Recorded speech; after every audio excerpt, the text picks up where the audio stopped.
नमस्कार दोस्तों, मैं हूं मानस समर। तो मेरे साथ हैं डॉक्टर विष्णु प्राय चौधरी जी। कैसे हैं सर आप? बढ़िया, फर्स्ट क्लास। सर, जैसा आप देख रहे हैं कि जिस तरह से ये चारों तरफ एक हाहाकार टाइप का मच रहा है, तो ये जो कोविड 19 है जिसकी दूसरी लहर कह रहे हैं, वेव 2 बोल रहे हैं, इसके बारे में आपका क्या देखना है और आप इसको किस नजरिए से देख रहे हैं? देखिए, एक बात समझना होगा। आजकल तो जिस तरह से वेब सीरीज में सीजन 1 आता है, उसके हिट होने के बाद ही, हिट होने के साथ ही सीजन 2 आ जाता है। सीजन 2 हिट होगा कि नहीं, इस पे डिपेंड करता है सीजन 3 आएगा कि नहीं। तो पहले बॉलीवुड में ऐसा होता था, दबंग आया, फिर दबंग 2 आ गया, फिर दबंग 3 भी आ गया। 3 फ्लॉप हो गया तो 4 नहीं आया। तो वैसे ही है यहाँ पे कि कोविड 19 वो सुपर हिट हो गया। सुपर हिट इन सेंस की लॉकडाउन लगा दिया और बड़ा तमाशा हुआ। तो जिन लोगों ने भी किया, तो अब सीजन 2 आ गया, वेव 2 आ गया। तो इससे ज्यादा कुछ नहीं है। It is a kind of showcasing something जो लोग जिस पे विश्वास कर सकें या डर सकें, डरा सकें, यही सब है। नहीं सर, जैसे आप देख रहे हैं कि एक तरफ आप कह रहे हैं कि कोई डर नहीं है, कोई प्रॉब्लम नहीं है, लेकिन आपने देखा दिल्ली में एक हफ्ते का लॉकडाउन उन्होंने आज लगा दिया। और हर जगह मिनी लॉकडाउन लगा ही हुआ है, रात का कर्फ्यू हर जगह है। और आप देख रहे हैं कि इंडिया में हॉस्पिटल्स में जगह नहीं है, ऑक्सीजन सिलेंडर नहीं है। शमशान घाट में जाते हैं तो लाशों को जलाने के लिए वहां पर वेट करना पड़ता है, एक एक दिन का, 8 8 9 घंटे का। तो सर, एक तरफ आप कह रहे हैं कुछ नहीं है, तो इतना सब ये क्या है जो दिख रहा है ये? इतना सब, ये पहली बात तो ये है कि जो लॉकडाउन लगा है या मिनी लॉकडाउन लगा है या फिर अ, जो आप बोल रहे हैं हॉस्पिटल में ऑक्सीजन नहीं है, हाँ। ये सारी चीजें लॉकडाउन लगाना, ये सब किसी वायरस ने आके नहीं बोला कि भाई लॉकडाउन लगा दो या कोई बाहर मत निकलो। ये तो वायरस ने आके नहीं बोला, जाहिर सी बात है। ये तो इंसान ने डिसाइड किया। इंसान को लगता है कि ये सही रास्ता है तो उसने डिसाइड किया। अब सवाल ये है कि इतने ज्यादा पेशेंट क्यों हैं, हॉस्पिटल में इतनी भीड़ क्यों है, ये भी आप पूछ ही रहे हैं।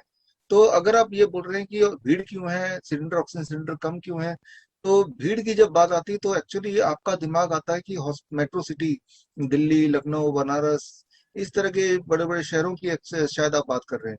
आप सब जो भी लोग मुझे सुन रहे हैं, हम में से हर एक, हम इंडिया के किसी भी कोने में क्यों ना हो, किसी भी शहर में क्यों ना हो, हमसे 25 किलोमीटर के दायरे में कोई ना कोई देहात आपको मिल जाएगा।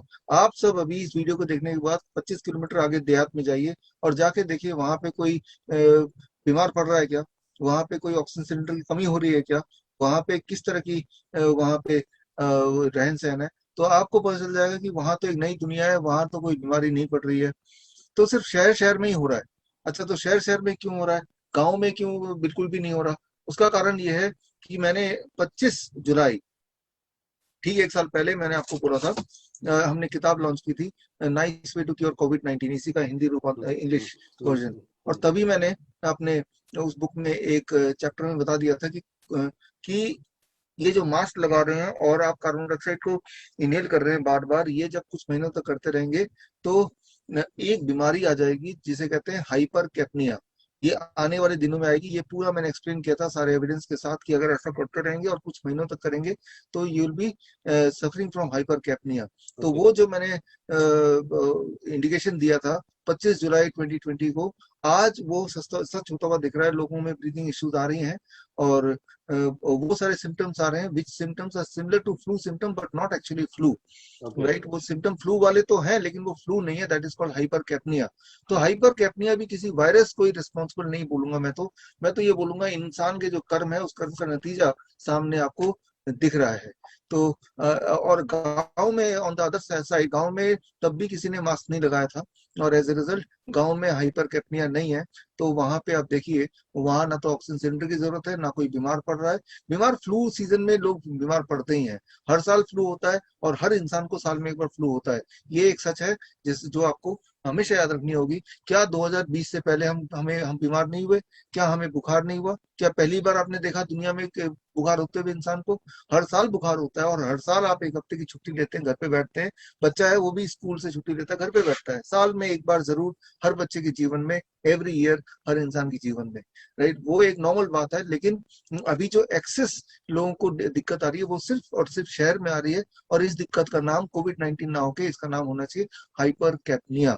और ये आपके जो कर्म थे उसी का नतीजा आप भुगत रहे हैं।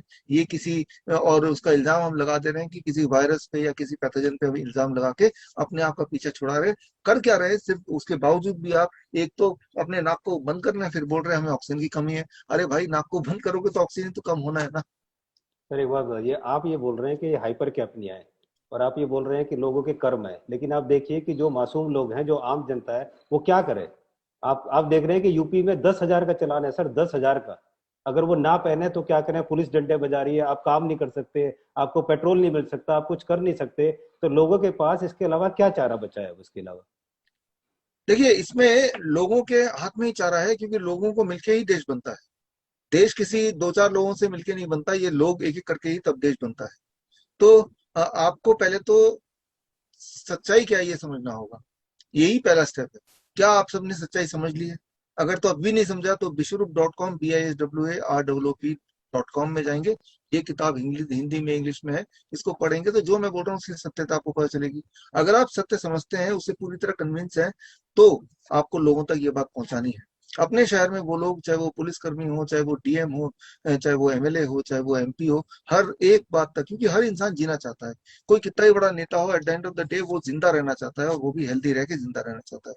हो सकता है उनको ठीक से पता ना हो ये हाइपर कैपनी क्या होता है।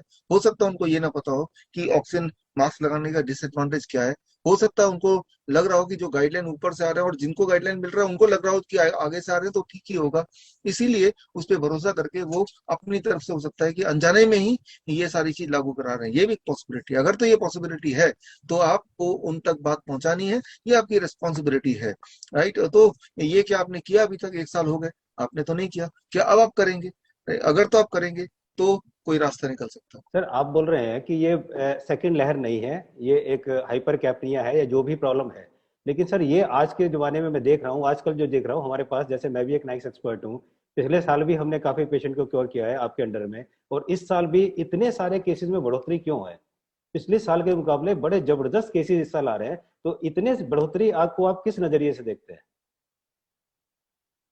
देखिए, हर साल पिछले 6-7 साल से हम 3 स्टेप फ्लू डाइट देते आए हैं। Yes yes. डेंगू के सीजन में, यस यस। H1N1 के सीजन में, चिकनगुनिया के सीजन में, यस हर यस। साल फ्लू आता है और हर साल हम देते आए हैं। और सर लास्ट हमने हजारों पेशेंट ये 3 स्टेप फ्लू डाइट से ठीक किए हैं पिछली बार भी हमने। हाँ, और पिछली बार भी ठीक किए। हाँ ठीक तो किए। ये तो मान के चलिए, हर साल फ्लू सीजन में कुछ एक particular proportion of of the population को फ्लू होना ही है, और वो उनको ठीक भी हो जाना है। इस दौरान अगर वो 3 स्टेप फ्लू डाइट ले लेंगे तो और जल्दी ठीक हो जाएंगे, और कम से कम डिस्कम्फर्ट से ठीक हो जाएंगे। यहाँ तक तो एक बात है। तो इस साल भी फ्लू का सीजन है, तो फ्लू के जो हर साल जो नॉर्मल जितने लोग बीमार पड़ते हैं उतने को बीमार पड़ना ही पड़ना है, ये तो भी एक बात। लेकिन जो एक्सेस बीमार पड़ रहे हैं इस बार, जैसा आप एज ए नाइस एक्सपर्ट और हमारे बाकी एक्सपर्ट हम्म, भी बोल रहे हैं, और हम भी देख रहे हैं हमारे पास hmm, network of influenza care expert में, हेल्पलाइन में जो कॉल आ रहे हैं, हमारे मेल्स आ रहे हैं, या जो फॉर्म फिल कर रहे हैं, तो वो ढेर सारे हैं। पिछली बार से वो एक्सेस में है। वो एक्सेस का कारण मैं बताता हूँ। कारण 3-4 टुकड़ों में है। पहला टुकड़ा कि हर साल फ्लू होता है, इस साल भी वो फ्लू है, तो वो वाली पॉपुलेशन है, वो होना ही है। और दूसरा टुकड़ा मैंने आपको बता दी, इसमें हाइपर कैपनिया भी जुड़ गया है। ओके। हाइपर कैपनिया मतलब कि जो लोग मास्क लगा रहे थे, तो वो लोगों की जो तादाद है वो भी जुड़ गई। तो हाइपर कैपनिया को हम फ्लू समझ के बोल रहे हैं कि एक्सेस फ्लू, ये दूसरा। तीसरा, इस साल अभी पिछले 2-3 महीने में करीब 10 करोड़ लोगों ने हाँ वैक्सीन लगाया। तो एग्जैक्टली। वैक्सीन को एक बात समझिए कि वैक्सीन जो है वो कोई दवाई नहीं है। वैक्सीन में क्या होता है कि सिरिंज के अंदर या बॉटल के अंदर वही वाला वायरस, इन दिस केस जो कोविड वायरस, कोरोना वाला वायरस को उसको डाल दिया अंदर, उसको डाल दिया। That is how the vaccine is. और उसको हम बॉडी में इंजेक्ट कर रहे हैं ये सोच के कि ये जब वायरस बॉडी में जाएगा तो बॉडी इसके खिलाफ एंटीबॉडी क्रिएट करेगा, और आने वाले दिनों में सही में कोई वायरस आ जाएगा तो वो जो एंटीबॉडी बॉडी ने बनाया है उससे हम मुकाबला कर लेंगे। That is the whole principle. यानी कि जितने लोगों को, यानी कि अभी भारत में करीब 10 करोड़ लोगों को वैक्सीन लगाया गया है, इसका एटलीस्ट 10 करोड़ को, इसका मतलब है कि 10 करोड़ लोग जो है उनको इन्फेक्ट किया गया है। उनको इन्फेक्ट किया गया, यानी कि 10 करोड़ चलते फिरते इन्फेक्शियस एजेंट है आपके आसपास। तो क्या ये 10 करोड़ लोगों की वजह से ये वायरस फैल नहीं हो रहा होगा? वो लोग जब बीमार पड़ रहे हैं, आप देख रहे हैं कि ऐसे लोग भी कोविड पॉजिटिव आ ही रहे हैं, और ऐसे लोग वैक्सीन लगाते ही उनको फीवर भी आ रहा है, उनको कफ भी आ रहा है, सारे फ्लू के सिम्टम आ रहे हैं। यानी कि वो बीमार पड़ रहे हैं, यानी कि वो वायरस बॉडी में गया, जाके वो एक्टिव हो गया। तो हमने 6 जनवरी को ही इस बुक में हमने डाल दिया। आप देखिएगा, अगर पढ़ेंगे, ये बुक भी फ्रीली हाँ। अवेलेबल है हमारे वेबसाइट में। इसमें 6 जनवरी को ही हमने यहाँ पे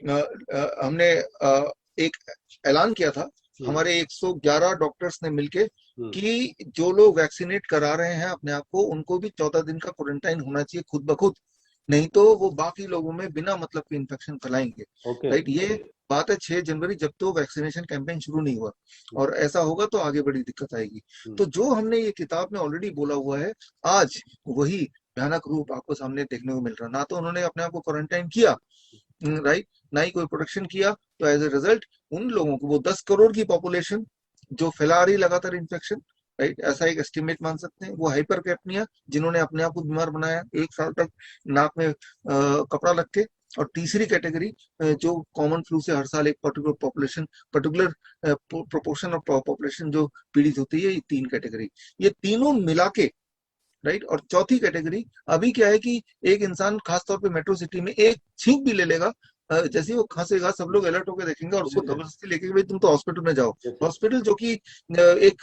खांसी वाला कहाँ जाता था, हम्म, राइट, थोड़ा बुखार आ गया कहाँ जाता था, नहीं जाता था। लेकिन अब वो खांसी को डेथ से एसोसिएट कर दिया, और ऐसा जब हो जाएगा तो वहां पे भीड़ बढ़ेगी। और याद रखिए, हॉस्पिटल में जाएंगे तो वो रेमडेसिविर है, हाइड्रोक्सीक्लोरोक्विन है, फेविपिराविर है, इस तरह के जो बैंड ड्रग्स हैं, जो जो जो बहुत ज्यादा डेडली ड्रग्स हैं, वो जब देंगे तो एक अच्छा खासा इंसान तो बीमार पड़ना ही पड़ना है। और हम्म, जब वो डेथ हो जाएगी तो बोलेगा देखो भाई ये तो कोविड से मर गया। तो ये चारों फैक्टर जो मिला देंगे तो that becomes a pandemic, man made pandemic. कोई वाइल्ड वायरस ने आके आपको बीमार नहीं किया, आपके अपने ही एक्शन ने, जाने अनजाने जो एक्शन आपने किया, उससे ये सिचुएशन बनी है। सर स्थिति ये इतनी भयानक हो गई है कि कोरोना के नाम से तो लोग इतना डरने लगे हैं कि मैं बता नहीं सकता आपको। इतना डेंजरस स्थिति हो गई है कि थोड़ा सा किसी को आपने ठीक बताया, छींक आ जाए, खांसी जुकाम आ जाए, फटाक दिन वो हॉस्पिटल में भागता है, अगर थोड़ा सा होता ही। एज ए नाइस एक्सपर्ट हमने लास्ट ईयर भी काफी सारे ये पेशेंट देखे थे और काफी सारे ठीक किए थे आपके अंडर गाइडेंस में। लेकिन इस बार जो पेशेंट्स आ रहे हैं उसमें कुछ खास जो है सिम्टम्स आ रहे हैं। जैसे उनका फीवर है, फीवर भी हालांकि इतनी जल्दी नहीं उतर रहा, और उसके बावजूद खांसी जो है वो ठीक नहीं हो रही है, उनकी खांसी बहुत लंबी चल रही है, और उसके बाद उनको सांस में बहुत दिक्कत आ रही है। तो सर आपको क्या लगता है कि ये जो प्रॉब्लम्स है ये क्यों आ रही है इतनी ज्यादा? सांस लेने में बहुत दिक्कत है, वो नहीं ठीक हो रही है, खांसी बहुत देखिए, ज्यादा मेरे है। हिसाब से, यस सर।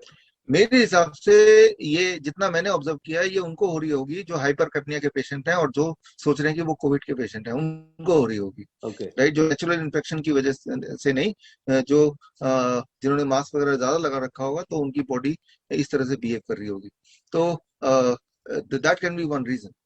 लेकिन अब सोल्यूशन क्या है? इसका सोल्यूशन ये है, हमारे जो नाइस एक्सपर्ट है वो भी इस बात को सुन ले और एक कॉमन आदमी भी सुन सकता है, हम्म, कि हमारा जो 3 स्टेप फ्लू डाइट का जो प्रोटोकॉल है, जो हम्म, प्रोटोकॉल इस किताब में भी लिखा है, आप पढ़ भी हम्म, सकते हैं इसको, हम्म, राइट। और वो प्रोटोकॉल तो करे ही करे, साथ में एक चीज और जोड़ ले, जिससे ये जो लगातार खांसी लंबे समय तक चलना, या फिर ब्रेथलेसनेस की प्रॉब्लम भी रहना, हम्म, और एग्रेवेट होना, ये हम्म, सारी चीजों में थोड़ा फायदा हो जाएगा। प्रोटोकॉल कुछ ऐसा है कि हम्म, एक स्पेशल काढ़ा बना लें, बड़ा ही अच्छा काढ़ा है। आप हम्म, अदरक का छोटा सा टुकड़ा ले लें, इतना छोटा, ठीक है। तुलसी के 3-4 पत्ते ले लें, ठीक है। और काली मिर्च 2 या 3 ले लें, और हम्म, लौंग 1 या 2 ले लें। इनको अच्छी तरह कूटे, 300 ml पानी में इसको उबालें जब तक कि वो 150 ml का ना हो जाए, और उसको सिप सिप करके पिए।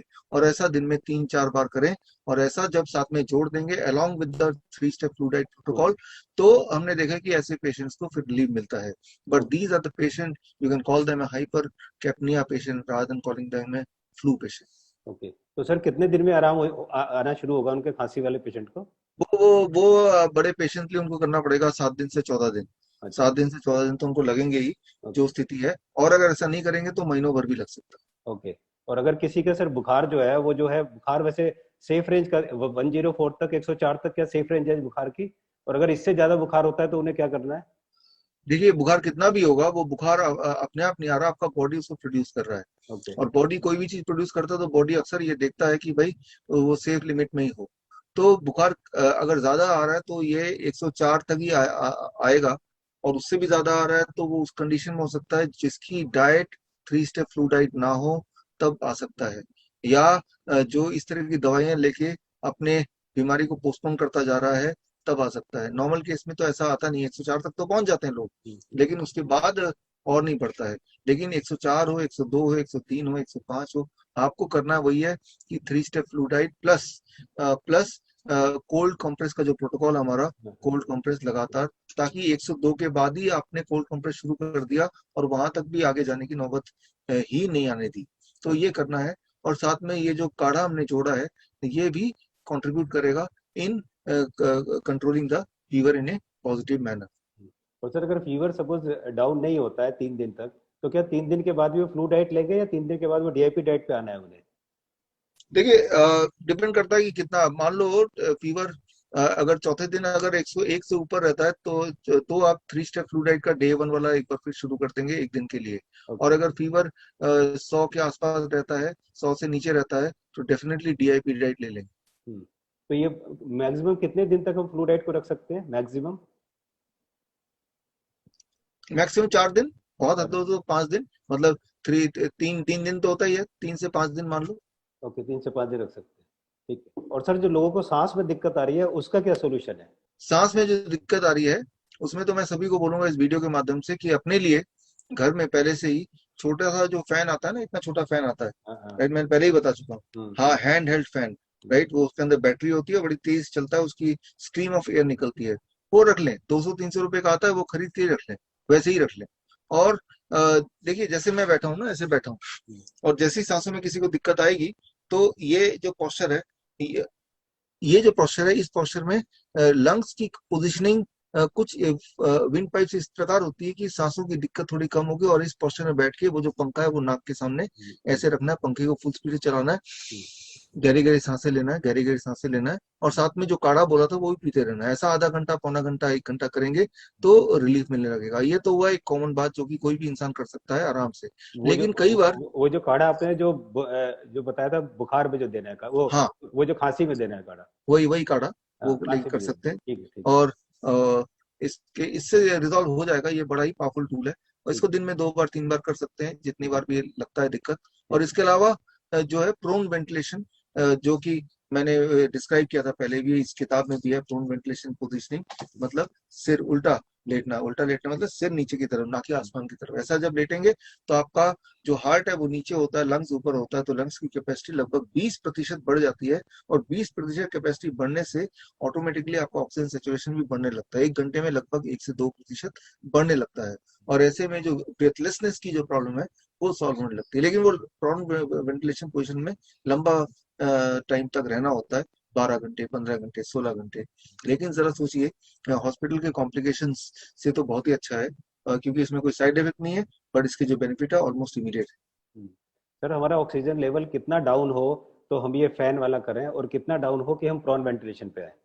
देखिए, कोई भी इंसान बोल रहा होगा कि मुझे ब्रेथलेसनेस की प्रॉब्लम है, हम्म, राइट, वो डाउन देखने की जरूरत नहीं, को बोल रहे हैं सांसें में दिक्कत है, जैसे ही पेशेंट कंप्लेन कर रहा है उसको फैन पकड़ा दो, और वो अपने आप थोड़ी देर में बोलेगा कि ठीक है, तो फैन हटा देगा खुद ब खुद। ठीक है। तो ये तो हो गया नॉर्मल ब्रेथलेसनेस के लिए। हम्म, लेकिन कोई इससे भी उसको हल नहीं मिल रहा है, और ऑक्सीजन सेचुरेशन देख रहे हैं 88% या उससे कम आ गया है, तो प्रोन वेंटिलेशन। प्रॉन वेंटिलेशन है। ओके। और सर कितने लेवल तक ये प्रॉन वेंटिलेशन काम करता है हमारा? अगर किसी का ऑक्सीजन लेवल कितने लेवल तक हो जहां तक हम प्रॉन वेंटिलेशन पे काम करेगा, या उसके देखिए, बाद भी हमारे पास जो पेशेंट उसके? आए हैं, लगभग 50% तक तो हमारे पास पेशेंट आए हैं जिनको हमने रिवाइव किया है। ओके। तो मैं अपने एक्सपीरियंस से देख के तो हम 50% तो मैं बोल ही सकता हूँ। ठीक है। लेकिन उससे नीचे होगा तो काम करेगा कि नहीं, I do not know. Okay. तो सर क्या क्या आप ये भी सलाह देंगे लोगों को कि ऑक्सीजन सिलेंडर अगर छोटा मिलता है तो घर पे रख लें वो? देखिए, ऑक्सीजन सिलेंडर की मैं सलाह किसी को भी नहीं दूंगा, बिकॉज हमारे बॉडी को एक्चुअली ऑक्सीजन की जरूरत ना होकर एयर की जरूरत है। ओके। अभी जो सांस ले रहे हैं आप ऑक्सीजन नहीं सांस में ले रहे हैं, आप एक्चुअली एयर को ही इनहेल कर रहे हैं, एयर ही आपको बॉडी को चाहिए, उसका एक खास परसेंटेज ऑक्सीजन का जरूर है, ठीक है। राइट। तो आपके बॉडी को हर बार एयर ही चाहिए। और ऐसा है क्या कि जो लोग ऑक्सीजन लेते हैं उनकी लाइफ लंबी हो जाती है, या उनके जिंदा रहने के चांसेस बढ़ जाते हैं? अनफॉर्चुनेटली ऐसा नहीं है। आप ये बुक पढ़िएगा, मेरे वेबसाइट में है, फ्री डाउनलोड है। इस बुक में मैंने एविडेंसेस दिए हैं कि जो लोग ऑक्सीजन लेते हैं किसी भी पर्टिकुलर सिनेरियो में, उनके चांसेस, जिंदा रहने के चांसेस बढ़ जाते हैं, ऐसा नहीं देखा गया है। तो ये कॉम्प्लिकेटेड चीज है, तो ऑक्सीजन के पे ध्यान छोड़ के आपको एयर पे ध्यान देना चाहिए, कि हमें हमारे लंग्स में ज्यादा से ज्यादा एयर जाए, ना कि ऑक्सीजन जाए। सर आपके हिसाब से आज की सिचुएशन को देखते हुए इन जनरल पब्लिक को किस किस बातों का ख्याल रखना चाहिए और क्या प्रिकॉशन उन्हें लेना चाहिए? देखिए, जनरल पब्लिक को सबसे पहली बात तो अपने आप को अपडेट करना है, अपने बिलीफ सिस्टम को स्ट्रॉन्ग करना है। ये सबसे इंपॉर्टेंट बात होगी जनरल पब्लिक के लिए। You have to strengthen your belief system की सच्चाई क्या है और सच्चाई को बार बार याद दिलाना है। क्योंकि भ्रमित होना आसान है, टीवी में बार बार देख देख के आपको डर लगना ये बहुत ही सहज है, आसान है। इससे बचने के लिए अपना विल पावर कैसे स्ट्रॉन्ग हुआ, 2 स्टेप। पहला स्टेप, आप ये बुक पढ़ के सारे एविडेंस को दिमाग में रखिए। और दूसरा स्टेप है, हो सके तो सब लोग हमारे जहां भी आप रहते हैं उसके आसपास के गांव में जाके 2-4 दिन रह लीजिए किसी के घर पे। और जब वहां का माहौल देखेंगे तो आपको सब समझ आ जाएगा कि यहाँ जो टीवी में दिखाया जा रहा है या यहाँ जो ओवर क्राउडेड हॉस्पिटल दिखाए जा रहे हैं ये एक आर्टिफिशियली क्रिएटेड है, ये रियलिटी नहीं है। राइट, तो ये बात होगी। दूसरी बात ये जो स्ट्रांगली मुझे लगता है कि जो लोग वैक्सीनेट करा रहे हैं, मैं उनसे ही बोलना चाहूंगा, कराना है तो कराइए, लेकिन एटलीस्ट आप अपने आप को आइसोलेट भी रखिए। क्योंकि ऐसा ना हो कि आपकी वजह से दूसरा इंसान पर इन्फेक्शन ना जाने, बिना मतलब के फैले। क्योंकि एक तो नेचुरली इन्फेक्शन आना वो एक नेचुरल तरीका है और बॉडी नेचुरली उसको डील कर लेती है। जब भी कोई वायरस, कोविड वाला वायरस आएगा तो नेचुरल एंट्री बॉडी की कहाँ से है? मुंह से या नाक से। लेकिन आप जब एंट्री करा रहे हैं वैक्सीन के माध्यम से, वो अननेचुरल एंट्री है। वो कहाँ से है? सीधे ब्लड वेसल से, यानी कि वो बाईपास कर जाता है बॉडी के कई सारे इम्यून सिस्टम के गेटवेज को। और ऐसे में बहुत संभव है कि वो वायरस ज्यादा खतरनाक साबित हो सकता है और वो जिसकी वजह से वो बाहर फैल सकता है, म्यूटेट हो सकता है आपके बॉडी के डीएनए से मिलके। और वो वाला वायरस आप चाहते हैं कि लोगों तक पहुंच जाए। राइट, इसीलिए ऐसे लोगों से जिन्होंने वैक्सीनेट किया अपने आप को उससे थोड़ा दूर रहेंगे। एटलीस्ट 14 दिन के लिए दूर रहिए। हालांकि ये 14 दिन होना चाहिए या 13 दिन होना चाहिए या 7 दिन होना चाहिए, इस पे कोई भी ऐसा स्ट्रॉन्ग एविडेंस नहीं है। एविडेंस। लेकिन ये श्योर है कि उनकी वजह से फैल सकता है, तो उनसे आप थोड़ा बच के रहेंगे। तो ये एक प्रिवेंशन वाली बात हो जाती है। राइट, और इसके अलावा अपना जो डाइट है वो नॉर्मली डीआईपी डाइट, जैसे मैंने बताया बहुत बार, वो कीजिए ताकि आपकी इम्यूनिटी इतनी स्ट्रांग रहे कि इस तरह के चिंता हो ही ना। और सबसे आखिरी बात, कभी अगर फ्लू हो जाए तो याद रखिए साल में एक बार फ्लू होता ही है हर एक को, तो कोई नई चीज नहीं है। यानी कि जितनी आपकी उम्र है उतनी बार जीवन में को फ्लू हुआ ही होगा। तो तब भी आप जिंदा है तो अब भी आप जिंदा रहेंगे। और फ्लू में आप अभी तक जो करते आए हैं, आज से 2 साल पहले 3 साल पहले क्या करते हैं? पहले तो आप रेस्ट लेते हैं, छुट्टी उट्टी कर लेते हैं। दूसरी बात, आप खाना अपने आप ही बंद कर देते हैं, नहीं मुझे भूख नहीं है, करते हैं ना। और तीसरी बात, कभी ज्यादा ज्यादा अगर टेम्परेचर बढ़ जाता है अपने आप ही पट्टी वट्टी करने लग जाते हैं आपके पेरेंट्स या घर में जो भी लोग हैं। तो नेचुरली हम उन चीजों को करते आए हैं, तो उससे हम ठीक भी होते आए हैं। लेकिन अगर आपको और फोकस तरीके से जल्दी जल्दी ठीक होना है तो हमारे 3 स्टेप फ्लू डाइट है, जो आप सीखिए, खुद ही सीखिए और उसको कीजिए। राइट, और अगर आप में से कोई लोग हैं जिनको चाहिए कि भाई इस दौरान यू नीड आवर सपोर्ट, हमारी और हमारे 650 नाइस एक्सपर्ट है जिन्होंने हजारों की तादाद में पेशेंट देखे हैं, उनके सपोर्ट की जरूरत है, तो एक हेल्पलाइन है, दैट इज 8587059169। ये हेल्पलाइन 24 घंटे का, 24 आवर्स। राइट, तो इस हेल्पलाइन में आप लॉग इन करके फोन करके भी हमारी मदद ले सकते हैं। हालांकि है बड़ी सिंपल चीज, किसी की हेल्प की कोई आवश्यकता नहीं, थोड़ा सा आपको एजुकेट होना पड़ेगा, हमेशा आपके काम आएगा, आपके फैमिली मेंबर के लिए काम आएगा। You become your own doctor. Sir, चलते चलते आखिर में मेरा आपसे रिक्वेस्ट है कि जैसे हम लोग आपसे जुड़े हुए हैं, वी आर वेरी फॉर्चुनेट कि आपके साथ हम लोग की टीम है, 600 से ज़्यादा हम लोग जुड़े हुए हैं। हम लोगों को किसी को कोई दिक्कत नहीं है, सबके परिवार जितने लाखों करोड़ों लोग आपसे जुड़े हुए हैं उनको कोई दिक्कत नहीं है, सब अच्छे हैं। तो चलते चलते मैं आपसे रिक्वेस्ट करूंगा कि इस देश के लोगों को, पूरी जनता को जो जितनी इतनी भयभीत है, इतनी परेशान है, उनको आपकी तरफ से क्या एक स्पेशल संदेश होगा? देखिए, अभी एक इम्तिहान की घड़ी है हम सबके लिए, इस देश को बचाना है। तो कोई तो भयभीत है कि उसको कोरोना हो ना हो जाए, और कोरोना का डर है। और कोई तो इसलिए डरा हुआ है कि कल क्या खिलाऊंगा अपने बच्चे को, वो डर है। यस तो सर। आप खुद ही सोचिए कौन सा वाला डर ज्यादा है। कोरोना का डर ज्यादा डरावना है, या आपका बच्चा मांगेगा कि भाई मुझे खाने को रोटी चाहिए और आप मजबूर हैं कि आप देने को रोटी नहीं है? कौन सा वो एहसास सोचिए, वो एहसास कैसा होगा।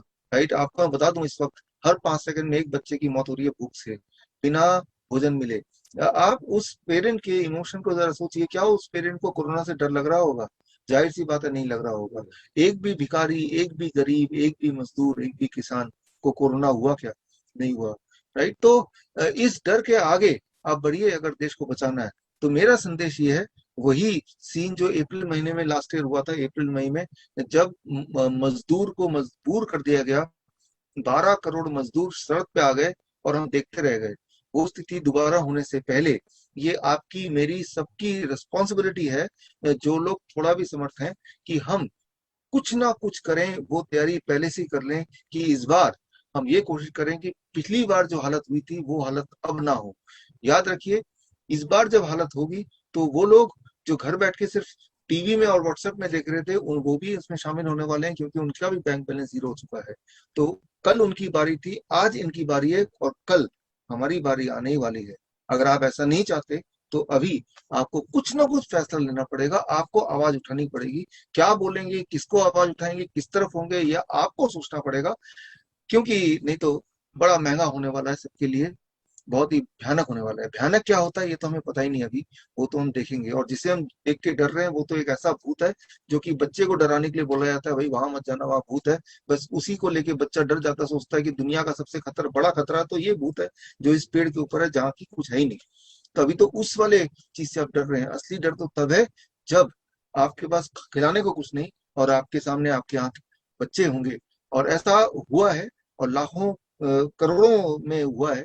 तो मैं उम्मीद करता हूँ कि इस देश में ऐसा दोबारा ना हो, और उसमें आप और हम मिलके जो भी हमसे बन पड़े वो जरूर करें। थैंक यू सो मच कि सर आपने काफी सारी समस्याओं की यहाँ पर समाधान किया, और लोगों को एक नई उम्मीद आपसे जगी हुई है, और वो मुझे लगता है कि आप लोग इस उम्मीद पर खड़े होंगे। और आपकी तरफ से फिर धन्यवाद sir, thank you so much. और आगे जब भी जरूरत पड़ेगी आपको फिर मैं कॉल करूंगा sir. Thank you so much. Thank you. Thank you.